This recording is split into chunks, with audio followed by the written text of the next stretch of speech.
जय हिंद दोस्तों, स्वागत है आप सभी का मेरे भाई आपके अपने परिवार में। और मेरा आप लोगों से सिर्फ एक हाथ जोड़ करके अनुरोध है कि वीडियो को शुरू से लेकर के अंत तक देखिएगा और नॉर्मल स्पीड पे देखिएगा, ताकि तभी आप सारी बातों को समझ पाएंगे। ये जो सारा नैरेटिव और प्रोपागेंडा फैल रहा है, इसके पीछे की कहानी को आप जान पाएंगे, समझ पाएंगे और असलियत को आपके सामने मैं लाने में पूरी मदद करूंगा। पूरे मैं आपको समझा पाऊंगा कि असलियत कहानी है क्या। ठीक है, ये जितने सारे एडिक्विटी, टीसीएस, वेंसी स्कोर, ये सारी कहानियां पीछे दौड़ रही हैं, मीटिंग्स और उनके खिलाफ की सारी बातें जो है पीछे घूम रही हैं, इनके पीछे की असली सच्चाई क्या है और जिम्मेदार कौन है, कौन इसके पीछे का साजिश करता है, किसने यहां पर ये सारी कहानी रची है और यहां पर बच्चों को किस हद तक ये नुकसान पहुंच रहा है और ये मामला कहां से कहां तक जा चुका है, ये सारी बातें मैं इस वीडियो के अंदर मैं बताने वाला हूं। और साथ में मेरा अगला कदम क्या होने वाला है, या यूं कहिए हमारा अगला कदम क्या होने वाला है, हम आपको उसके बारे में भी अवगत कराएंगे। तो सभी बच्चों से, शिक्षकों से हाथ जोड़ करके विनम्र निवेदन है कि वीडियो को शुरू से लेकर के अंत तक देखें। देखिए, मैंने पिछले 4 साल से पढ़ाना शुरू किया और मेरे पास में कोई 12-13 साल का एक्सपीरियंस नहीं है और मैं चाहता भी नहीं कि उतना पुराना एक्सपीरियंस मेरे पास में हो। जहां से हमने शुरू किया है, अगर उसके लड़ाई में कहीं पर भी मेरी कोई कमी हो तो आप जरूर बताइएगा। जब से मैंने पढ़ाना शुरू किया मेरे भाई, यहां पर थोड़ी सी मैं आपको एक झलक दिखा देता हूं ताकि आप ये समझ पाओ कि आदित्य रंजन कौन है, क्या है, उन्होंने बच्चों के लिए कितनी आवाज उठाई है और कब कब उठाई है। बात है मेरे भाई यहां पर 2023 की, जब एसएससी में एक एज रेकनिंग को लेकर के काफी ज्यादा इशू आता है और उनसे एक ही हम लोग विनती करते हैं कि 1 जनवरी से मेरे भाई आप एज की गिनती करो। उस समय भी यहां पर चंद बच्चे इकट्ठे हो रहे होते हैं सीजो कॉम्प्लेक्स में और वहां पर भी मैं पहुंचता हूं। पहुंचने के बाद में जब यहां देख रहे होते हैं बच्चों के साथ में, तो ये सारे हमारे ऑफलाइन के स्टूडेंट थे, कुछ हमारे ऑनलाइन के भी थे और उनके साथ में मिलकर के हम लड़ाई भी लड़ते हैं, वहां पर एसएससी के सामने धरना भी देते हैं। और ये मेरे जीवन का पहला ऐसा होता है जब कोई पुलिस मुझे डिटेन करके लेके जाती है। आप यहां देख सकते हैं कि किस तरीके से पुलिस वाले मुझे पहली बार डिटेन करके लेके जाते हैं। तो ये जो एसएससी का आपने अभी प्रोटेस्ट देखा है, जहां पर आपने देखा कि सर डिटेन हो गए, ये मेरे लिए पहला बार नहीं था। मैं सिस्टम से 2023 से लड़ रहा हूं और हर वो चीज मैं करने को तैयार हूं जिससे बच्चों के लिए फायदा पहुंचे, जिससे बच्चों के हित की बात हो। उस समय भी हमने अपनी लड़ाई लड़ी, मुझे डिटेन किया गया, विक्रमजीत सर को डिटेन किया गया, पूरे दिन रखा गया एक ग्राउंड में और शाम को छोड़ दिया गया। हाँ, उस समय कोई एफआईआर मेरे ऊपर में नहीं हुई थी।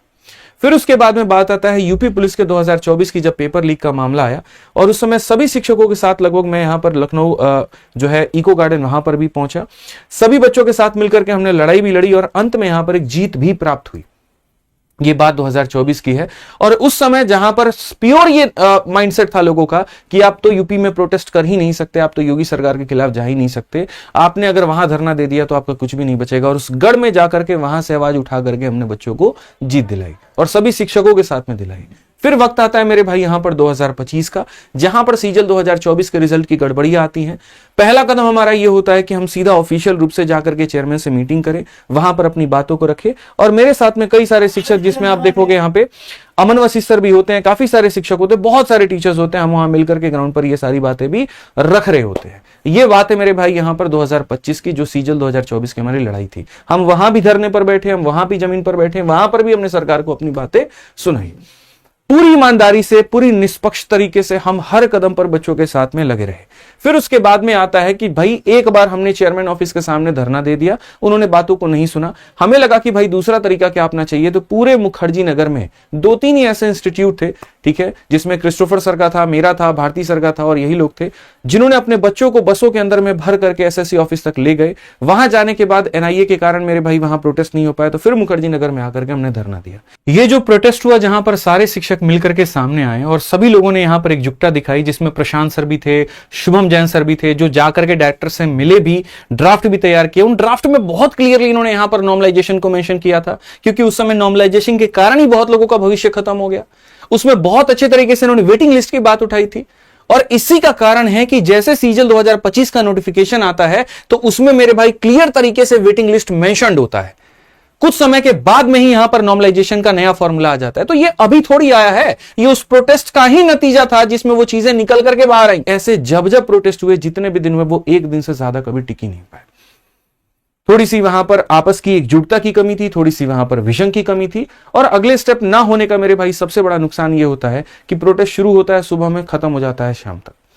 इस बात का हमेशा से मेरे अंदर में डर रहा कि कभी इस तरीके से अगर हम करें तो हमें जीत नहीं मिलने वाली है। अगर सरकार के यहां पर किसी भी सिस्टम के कमी के कारण अगर आपको लड़ना है तो सिस्टम की कमी के लिए आपको टिकना पड़ेगा, अंत तक टिकना पड़ेगा, जिस तरीके से यूपी कांस्टेबल में टिके, और जब तक जीत ना मिले तब तक आप हट नहीं सकते। बट कोई भी लड़ाई एक अकेला इंसान जीवन में लड़ ही नहीं सकता, काफी सारे लोगों की आवश्यकता पड़ती है, काफी सारे बच्चों की आवश्यकता पड़ती है, एक दृढ़ संकल्प की आवश्यकता पड़ती है, और वो अगर वीक पड़ जाता है, लूज पड़ जाता है, तो आप वहीं पर हार जाते हैं।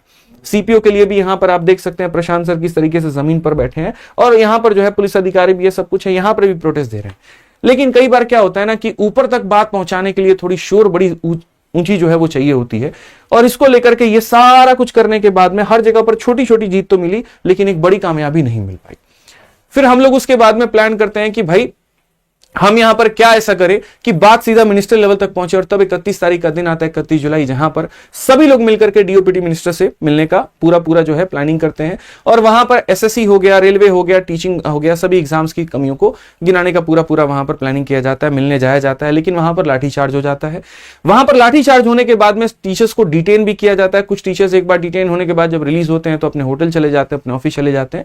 लेकिन मेरे भाई, मेरे साथ के 2-3 टीचर ऐसे होते हैं जिनका संकल्प बहुत मजबूत होता है कि चाहे ये 4 FIR क्यों ना कर ले, आज किसी भी हाल में इस प्रोटेस्ट को खत्म नहीं होने देना है। मैंने टीचरों को कहा भी कि इसको मरने मत दीजिए, अगर आज ये मर गया तो कल से आपको कोई कवरेज नहीं मिलने वाली है, कल से आपकी बात कोई नहीं पूछने वाला, और ये आज का आज प्रोटेस्ट खत्म हो जाएगा। लेकिन मेरे भाई, सारे शिक्षकों को चूंकि डिटेन कर लिया गया, मुझे भी वहां पर डिटेन कर लिया गया, लाठियों से मारा भी गया, सारी चीजें भी हुई, और एंड में वही होता है जिसका मुझे डर होता है कि फिर से एक फुल स्टॉप आकर के वहां पर रुक जाता है। फिर इसके बाद में मेरा यह दिमाग काम करता है कि भाई हम करें तो इसको कैसे करें, हम इसको किसी तरीके से जिंदा रखना है। मैंने काफी सारे मीडिया रिपोर्टर्स से बात की, कुछ जर्नलिस्ट थे उनसे मैंने बात की, वहां पे कुछ एडवोकेट थे उनसे मैंने बात की कि क्या ऐसा हो जो संवैधानिक तरीके से भी हो, लीगल भी हो, और सरकार तक वो बातें भी पहुंचाई जाए। तब यहां निकल करके आता है कि बस किसी भी हाल में, किसी भी सूरत में पहले तो आप परमिशन लीजिए, उसके खिलाफ आप फाइट करिए, और तब उसके बाद में आप जो है यहां पर अपने प्रोटेस्ट को जिंदा रखिए। पटना हो गया, प्रयागराज हो गया, जयपुर हो गया, यहां पर दिल्ली हो गया, हर तरफ के शिक्षकों से मैं बात करता हूं, अलग अलग हम तरीके निकालते हैं, जिसमें MP, MLA, प्रेसिडेंट हर किसी को ज्ञापन देने की बात भी होती है, और यह सारा संवैधानिक तरीके से होता है, जहां पर पीछे मैं कहीं भी नहीं हटता हूं, और ना ही मेरे साथ के कोई भी शिक्षक पीछे हटते हैं। ये ज्ञापन देने के बाद में इतना समझ में आता है कि चलो संसद में हमारी बातों के ऊपर में चर्चा तो होगी, लेकिन मेरे भाई ये रिजल्ट में कन्वर्ट होगा भी कि नहीं होगा, ये मेरे भाई कहना बड़ा मुश्किल सा है। क्योंकि जब हम उन MP से मिले, MLA से मिले, तो उन्होंने कहा आपके पास में कोई ठोस सबूत नहीं है, आप पहले कोई सामने चीजें ला करके तो दिखाइए। तो हमने कहा ये हमारा काम थोड़ी है, सिस्टम की गड़बड़ी हो रही है, सामने दिख रहा है वहां पर कि पेपर जो है किस तरीके से धड़ल्ले से जो है डिस्टर्ब हो रहा है, किस तरीके से सर्वर का इश्यू आ रहा है, किस तरीके से सेंटर्स पर प्रॉब्लम आ रही है, ये तो आपका काम है। लेकिन कहते ऐसे कभी भी कोई भी आवाज नहीं उठती है, आप थोड़ी गलत दिशा जा रहे हैं, थोड़ा आप इनपुट ला करके दीजिए ना, फिर हम कवरेज देंगे। तब उसके बाद में मुझे यहां पर कहते हैं ना कि नाली साफ करने के लिए नाली में उतरना पड़ता है। तब मेरे पास में मजबूरी ये बन जाती है कि मेरे भाई इन सिस्टम को एक्सपोज करना है, और किसी भी हाल में करना है, और बिना अपने जान की परवाह किए करना है। मेरे पीछे भी मेरा एक परिवार है, मेरे पीछे भी पूरी की पूरी टीम है, और मेरे हर एक्शन से वो बहुत अफेक्ट होते हैं, बहुत ही ज्यादा अफेक्ट होते हैं। मुझे उनका भी ध्यान रखना है, मुझे मेरे बच्चों का भी ध्यान रखना है, और मुझे अपने कर्तव्य को भी ध्यान में रखना है, जो मेरा धर्म है, ठीक है, सच्चाई के यहां पर साथ में रहना। और यहां जो है किसी तरीके से बुराई हो रही है, कहीं पर कोई चीटिंग हो रहा है, धोखाधड़ी है, उसको बिल्कुल भी नहीं सहना। उसके लिए हम मेरे भाई बिल्कुल लग जाते हैं। सबसे पहले आते ही मैं अभी कुछ दिन पहले एक वीडियो बनाता हूं जहां पर SSC के पूरे सिस्टम को एक्सपोज करता हूं, और वहां पर पहला लाइन ही मैं ये लिखता हूं कि हमें जानकारी मिली। आप सोचिए जरा यहां पर कि हमें जानकारी कौन ला करके देके जाएगा? क्या कोई ऐसा व्यक्ति होगा जो आकर के छत पे लिफाफा फेंक के चला जाएगा, या कोई ऐसा व्हाट्सएप के नंबर से कोई मेरे पास में मैसेज आएगा और सारी चीजें निकल जाएंगी और हम आकर के मुंह उठा करके वीडियो बना देंगे? हमें जानकारी मिली का मतलब जाहिर सी बात है कि कुछ ऐसे सोर्सेज हैं, ठीक है, जिसमें खुद काफी कंपनीज के लोग शामिल है, अलग अलग वेंडर शामिल है, जो ये जानकारी मुझ तक पहुंचाते हैं, जिनके लिए मिलने के लिए मैं मेरे भाई सड़क पर भी मिलता हूं, उनसे मिलने के लिए मैं 5 स्टार होटल में ही मिलता हूं, उनसे मिलने के लिए मैं गाड़ी पे भी मिलता हूं, उनसे अपने ऑफिस में मिलता हूं, उनके ऑफिस में ही मिलता हूं, और तब जाकर के ये सारी बातें जो हम निकाल के लेके आते हैं उनके ऊपर में हम प्रॉपर तरीके रिसर्च करते हैं, और तब उसके बाद पूरा जो है एक एक्सपोज वीडियो आपके सामने आती है। मैं आपको बता दूं मेरे भाई, यहां पर ये जो हमने आपको मेल दिखाया है, क्या आपको लगता है कि मेल फ्री में बट रहे हैं? कहीं पर भी किसी के भी नंबर पर मेल आ जाएगा और आकर के पूरा एग्रीमेंट देख लिया जाएगा? भाई 1000 करोड़ की ये कंपनीज हैं, और इनके अगर मेल मैं निकाल के लेके आ रहा हूं तो जाहिर सी बात है ना कि इनके अंदर कहीं किसी बंदे ने मुझे दिया होगा। अपने आप में ये इशारा काफी था, ये मेल दिखाना ही अपने आप में काफी था कि यहां पर इनके माध्यम से चीजें लीक होकर के मेरे पास में आई है। और कोई भी आपको क्यों डेटा शेयर करेगा? जब तक आप उसका विश्वास ना जीतें, जब तक आप उसको यकीन ना दिलाए कि आपकी जो लड़ाई है वो सच्ची चीज के लिए है, आप यहां पर ईमानदार हैं, और जब तक वो खुद सिस्टम से फ्रस्ट्रेटेड ना हो, तब तक तो आप बात कर ही नहीं सकते। ये मेल को मेरे भाई दिखाना, चलो वो छोड़ो, बहुत बड़ी बात। ये जो मेरे भाई यहां पर पूरा पूरा सेंटर का हमने लिस्ट दिया जहां से सिस्टम हैक हो रहे थे, ये लिस्ट किसके पास में हो सकता है? या तो वो कंपनी के पास में हो सकता है जो मेरे भाई पेपर कंडक्ट करवा रही है, या वो सेंटर के पास में हो सकता है जहां से सारा पेपर हो रहा है। बट गनीमत की बात यह है कि सेंटर भी तो एक नहीं थे, पूरे भारत के इतने सारे सेंटर्स को हमने एक साथ में एक्सपोज किया। तो सोचिए यहां पर मुझे कितनी मेहनत करनी पड़ेगी, कितने सारे सेंटर्स के लोगों से मिलना होगा, किसी से कॉल पे, किसी से जूम मीटिंग पे, किसी से यहां पर मेल के द्वारा, तब जाकर के सारी चीजें लेकर के आए। लाने के बाद में मेरे भाई, फिर मेरे भाई नेक्स्ट कदम जो होता है वो मेरा ये होता है कि मीटिंग के अंदर के यहां पर वीडियोस को निकालना। अब आप ये बात को सोचो, मैं आपको एक वीडियो दिखा रहा हूं, ये मीटिंग के अंदर की वीडियोस। हलवा है मेरे भाई मीटिंग के अंदर की वीडियो को निकालना। मैंने पहले भी कहा, आप जानते भी ये जो शख्स बैठा है यहां पर, ये कौन है? मैं आपको भी इतना हिंट देकर के छोड़ता हूं कि आप इनके बारे में पता लगाते तो बस मैं आपको मान जाऊंगा। और आप मेरे ऊपर में आरोप ये लगाते हैं कि इनके साथ में मैं मिल गया और इनके साथ में मैंने यहां पर जो है कोई सेटिंग कर ली। सीरियसली क्या ये अपने आप में एक वैलिड क्वेश्चन भी ये बन रहा होता है? मैं तो खुद ये बात यहां पर कह रहा हूं कि भाई हर लोगों से मिलकर के मुझे डेटा लेना पड़ा है ताकि हम सिस्टम को कर पाए, और बार बार मैं यहां पर ये जो है इतने सारे डेटा मैं इकट्ठा कर चुका हूं, बार बार एसएससी को एक्सपोज करूंगा, और इतनी बार करूंगा जिसकी यहां कोई लिमिट नहीं है। इतना हलवा नहीं है कि आप सिस्टम के अंदर तक घुस जाएं। और आप इस बात को देखो, ये जितना भी हमने काम किया, क्या मैंने किसी के डर में किया है या मैंने किसी के लालच में किया है? मेरी नीयत पहले दिन से साफ है, 2023 से मेरी नीयत साफ है यहां पर कि जब जब अन्याय होगा बच्चों के लिए, तब तब मेरे भाई हम उसके ऊपर में आवाज उठाएंगे। लेकिन इस नीयत के ऊपर में ही अगर क्वेश्चन मार्क आ जाए तो मैं वहां पर क्या करूंगा? मेरे खिलाफ में 100 वीडियो बनाए जाते हैं यूट्यूब के ऊपर में, लेकिन जब मैं ये सिस्टम को एक्सपोज करता हूं तो उसके ऊपर में कोई वीडियो क्यों नहीं बनाता है? उसको सहयोग कोई क्यों नहीं करता है? एक तरफ में वही शिक्षक मुझसे ये बोलते हैं कि सर आपने अपने ऊपर में इतना बड़ा खतरा मोल लिया है, ध्यान रखिए, बाउंसर्स को सर रख लीजिए अपने पास में। एक तरफ में वही ये बात कहते हैं कि थोड़ा सिस्टम के डिपार्टमेंट से बन करके रहिए, अभी तुम्हें कुछ भी नहीं पता चलेगा, लेकिन 6 महीने के बाद में तुम्हारे साथ ऐसा हो जाएगा जिसकी तुम कल्पना भी नहीं कर सकते। जब ये पूरा मुद्दा शांत हो गया होगा ना, तब 6 महीने बाद तुम्हारे साथ में क्या क्या होगा, और तुम आकर के यूट्यूब पर भी तुम ये बात बोलोगे, कोई तुम्हारे सहयोग में नहीं रहेगा। ये बच्चे तक ही तुम्हारी बात को नहीं सुनेंगे और सिर्फ पीड़ा होगी तो तुमको होगी। आप एसएससी के खिलाफ बात करते हैं, आप यहां पर कहीं ना कहीं सिस्टम में कमियों के ऊपर में बात कर रहे होते हैं, लेकिन जब मैं पूरा ये वीडियो लेकर के आता हूं, मैं उन सभी शिक्षकों से पूछना चाहता हूं कि कितने लोगों ने इसके ऊपर में वीडियो बनाया, कितने लोगों ने इसको टेलीग्राम में शेयर किया? क्या ये अपने आप में जान हथेली पर रख करके बनाई गई वीडियो नहीं थी? क्या अपने आप में इनको एक्सपोज करने की वीडियो नहीं थी? मेरी वीडियो आने के पहले वेंसिस्को नाम भी किसी को पता था क्या? ऐसा सिंफ्रा नाम भी किसी को पता था क्या? उसको एक्सपोज करने वाला मैं हूं, उसको लाने वाला यहां पर मैं हूं, एक एक चीज को बताने वाला यहां पर मैं हूं, और क्वेश्चन मार्क मेरे ऊपर में होता है कि मैं इनसे मिला हुआ हूं। मेरे ऊपर में यह सवाल खड़ा कर दिया जाता है कि 5 स्टार अंदर की यह मीटिंग है। क्या पता इस मीटिंग में हो सकता है मैं भी मास्क पहन के बैठा हूं, यह भी तो हो सकता है, या क्या पता मेरा कोई पर्सन बैठा है, या क्या पता इनका पर्सन ला करके दे रहा है। तो इतनी चीजें तुम्हें जाननी ही क्यों है? आपको सिस्टम को एक्सपोज करना, भाई इतनी सारी डेटा हमने कलेक्ट करने के बाद में, ये सारा डेटा दिखाने के बाद में, मैंने मेरे भाई अलग अलग यूट्यूबर्स को पहले फोन किया कि वो नेशनल मीडिया तक इसको बात पहुंचा पाए, जिसमें ध्रुव राठी की टीम भी थी, जिसमें शुभांकर सर भी थे और काफी सारे लोग भी थे। और मैंने उनसे पूछा भी ये बात कि सर मेरे पास में इतने सारे सबूत हैं, क्या आप इसके ऊपर में आपकी टीम मिलकर के मेरे साथ में रिसर्च करके वीडियोस बना सकती है?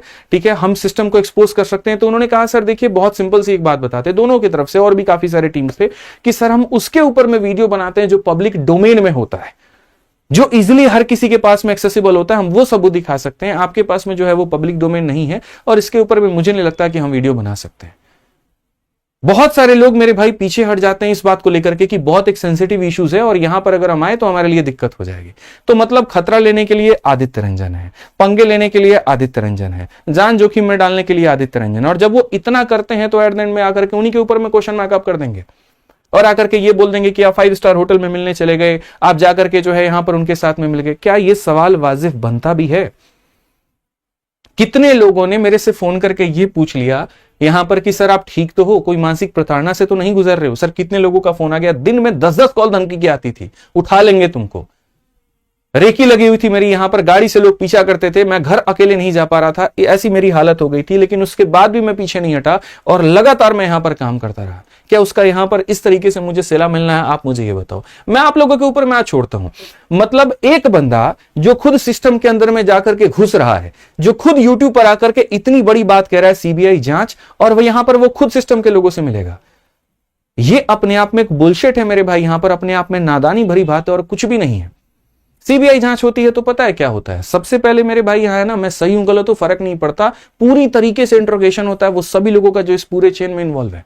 मेरी वीडियो आने के बाद में उन सभी लोगों की हालत खराब होगी और सारे के सारे लोग बैकफुट पर हो गए जिन्होंने मुझे सारा प्रूफ दिया था, सिर्फ इस बात पे कि सर आपने जाकर के सीबीआई की जांच क्यों कह दी। हम तो आपको जो है अपना सारा प्रूफ दिया ये समझ करके कि आप जो है बच्चों को अपने तरीके से रखेंगे, हमें नहीं पता था कि आप सीबीआई जांच की मांग करेंगे। मैंने कहा सर सीधी सी बात है, देखो अगर सिस्टम में गलती है ना तो मैं यहां पर उस गलती के खिलाफ किसी हद तक जाने को तैयार हूं।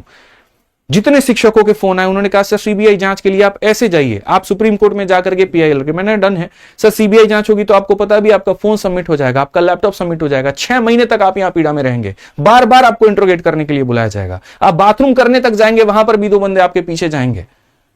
सर सुबह बुला दिया जाएगा, शाम को 6 बजे तक आपको वहां पर डिटेन करके रखा जाएगा और बार बार आपसे इंक्वायरी पूछी जाएगी, आपको सरकारी गवाह भी बनना पड़ सकता है और इस दौरान आपका पूरा टीचिंग करियर एक फुल स्टॉप पर आ सकता है। आप क्लास ही नहीं ले पाएंगे, आप मेंटली इतना प्रताड़ित हो जाएंगे कि जीवन में नाक पकड़ लेंगे, कान पकड़ लेंगे कि कुछ भी हो जाए और कितना भी गलत क्यों ना हो जाए, अपना धंधा चलाओ, लेकिन यहां पर जाकर के गलत के ऊपर में आवाज मत उठाओ। मैंने हर वो बात कही कि कोई बात नहीं सर, अगर ये सुधर गया तो मेरे एक प्रताड़ित होने से फर्क नहीं पड़ता है, अगर इससे बच्चों का भला हो जा रहा है तो मैं वो 100 बार करने को तैयार हूं। मानता हूं मेरी उम्र कम है, मानता हूं मेरे एक्सपीरियंस कम है, लेकिन मेरे जज्बे में कहीं पर कोई कमी नहीं है, मेरी ईमानदारी पर कोई सवाल नहीं है। जिस लेवल तक गया हूं भाई, कितने लोगों को आपने देखा आकर के यूट्यूब पे इतना डेप्थ लेवल का रिसर्च करके बनाना। पता है रिसर्च क्या हो रहा है, मैं भागा कैसे, रिसर्च कैसे हो रहा है, इस एंगल से इसको दिखाओ, रिसर्च कैसे हो रहा है, हर एक स्टेप पर मेरे को कहीं ना कहीं जो है टारगेट किया जा। पहले तो यहां पर जब डिटेन नहीं हुए तो वीडियो ये बना दी गई, जो डिटेन नहीं हुए वो नकली टीचर है। फिर डिटेन हो जाते हैं तो ये बना दिया जाता है कि वो तो खाली फालतू का दिखावा था। यानी मेरा 2023 भी दिखावा था, 2024 भी दिखावा था, 2025 भी दिखावा था, सिस्टम को एक्सपोज करना भी दिखावा था। तो चलिए अगर हमारी चीजें दिखावा थी तो आपने सच्चाई में क्या कर लिया, आप मुझे ये बता दीजिए। हम किसी भी सूरत में किसी भी हाल में इस प्रोटेस्ट को मरने नहीं देना चाहते थे। हर वो कदम हमने उठाया जिसके ऊपर से बार बार सिस्टम के ऊपर में ये प्रेशर बने, बार बार यहां पर ये जो है मेंटेलिटी बने कि भैया ये खत्म नहीं हुआ है। बीच में हमने और भी आवाज उठाने की कोशिश की तो एसआईआर के चलते पार्लियामेंट में इतना हंगामा है कि कोई उसके ऊपर में सुनवाई नहीं हुई। बार बार हम इस चीज को मेरे भाई ट्रैक पे लेके जा रहे थे, क्या होगा। मैं आपको बताता हूं मेरे भाई, ये सारी चीजें करने के बाद में एक शिक्षक को हमने फोन भी किया, हमने उनसे सारी चीजें शेयर भी की कि सर ऐसे ऐसे करके लोगों से हमें इनपुट मिल रहे हैं और ये सर इस तरीके से हम जो है सारी जानकारी बाहर निकाल रहे हैं और हम ये तक बता देंगे कि सीजीएल का पेपर कब डेट में होगा, 9 तारीख से 27 तारीख को होगा। सेंटर्स में यहां पर बुक हुआ है कि नहीं हुआ है, बिहार के कौन कौन से सेंटर्स अभी ऐसे हैं जो अभी स्थिति में नहीं है पेपर कंडक्ट करवाने को, लेकिन उनको भी दे दिया गया। और ये कितनी गलत बात है सर, इससे बच्चों का भविष्य तबाह होगा। आप बात को समझिए और हमें इसके ऊपर में जल्दी कॉल लेना पड़ेगा, जल्दी एक्शंस लेने पड़ेंगे और मिलकर के करें तो बेहतर हो। और ये मेरे भाई बात पहली बार ऐसा नहीं है कि किसी टीचर को खुद उतर करके ये सारी चीजें चेक करनी पड़ रही है। आप 2017 के वक्त को याद करिए, जहां पर एक टीचर को मेरे भाई सॉल्वर बनना पड़ता है, एक बच्चे का पेपर उसको अपने ऑफिस में अपने लैपटॉप से मेरे भाई देना पड़ता है। और किस वजह से, ताकि वो सिस्टम को एक्सपोज कर पाए, वो ला करके सारी बातें जो है वो सामने रख पाए कि देखो कैसे पेपर मेरे तक एक्सेसिबल हो जाता है, कैसे मेरे तक पेपर पहुंच जाता है, अगर मुझ तक पहुंच जाता है तो ये किसी तक पहुंच जाता है और फिर वो एक जन आंदोलन में बदलता है और वहां पर पूरा पूरा प्रक्रिया बदलता है। तो इसका मतलब अगर मैं इस नजरिए से बात करूं कि उस टीचर ने बैठ करके पेपर सॉल्व किया तो इसका मतलब वो सॉल्वर हो गया। इसका मतलब यहां पर क्या वो मेरे भाई टीचर जो है वो मिली भगत की उसने, क्या उसने पैसे ले लिए वहां पर?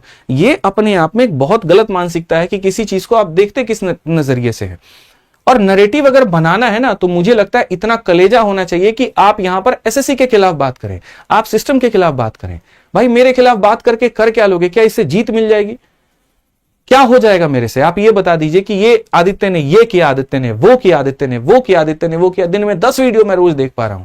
अगर इससे सुकून मिलता है तो आप करिए काम, मुझे कोई दिक्कत की बात नहीं है। मैं आज जो वीडियो बना रहा हूं सिर्फ अपने बच्चों के लिए बना रहा हूं ताकि उनको ये सारी बातें स्पष्ट तरीके से समझाया जा सके, स्पष्ट तरीके से बताया जा सके। कुछ लोगों ने ये कहा कि हमने अपनी वीडियो प्राइवेट कर दी। भाई कहां से प्राइवेट की है? किसी के बाप की औकात नहीं है कि मेरी वीडियो को प्राइवेट करके दिखा दे और किसी की औकात नहीं है कि मेरे नाखून को खरीद के दिखा दे। इतना मेरे भाई यहां पर मेरा सेल्फ रेस्पेक्ट है। किसान का बेटा हूं, बिहारी हूं और बहुत डंके से यह बात बोलता हूं कि ईमान बहुत तगड़ा है, ईमान बहुत सच्चा है। कैपेसिटी नहीं है ना किसी इंस्टीट्यूट की तब थी जो मुझे खरीद पाए, और ना किसी ऑर्गेनाइजेशन की, किसी कंपनी की अब है कि मेरा मुद्दा शांत करा पाए और मेरा मुंह बंद कर पाए। अभी तो मैंने छोटी सी बातें निकाली है इनकी, अभी तो मैं पूरे पर खर्चे खोलूंगा, और मैंने पिछली वीडियो में भी कहा था, लेकिन मुझे नहीं पता था कि आगे के जो मैं स्टेप्स ले रहा हूं इनको और एक्सपोज करने के लिए, उसको जाकर के ऐसे यहां पर बता देना कि आप जी आकर के तो मिले हुए हैं। पूरी ऐसी तैसी कर दी वहां पर जाकर के। अब कोई भी इनपुट निकालने के पहले भी यहां अगला बंदा 4 बार सोचेगा कि भाई इसको हम क्यों बताएं।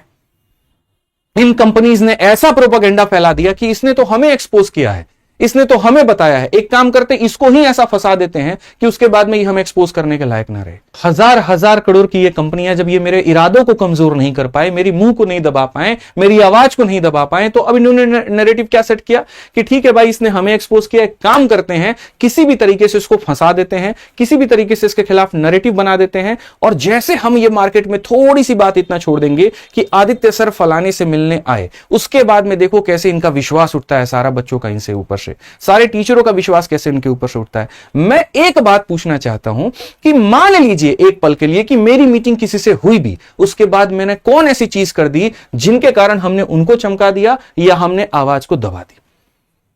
क्या मैंने वीडियो प्राइवेट की? क्या मैंने मेरे भाई यहां पर उनको पॉलिश किया करके? क्या अगली वीडियो में आकर के उनकी तारीफ करने लगे? देखो यहां पर ये वीडियो में रेगुलर कमेंट्स है, कैसे प्राइवेट हो गया ये?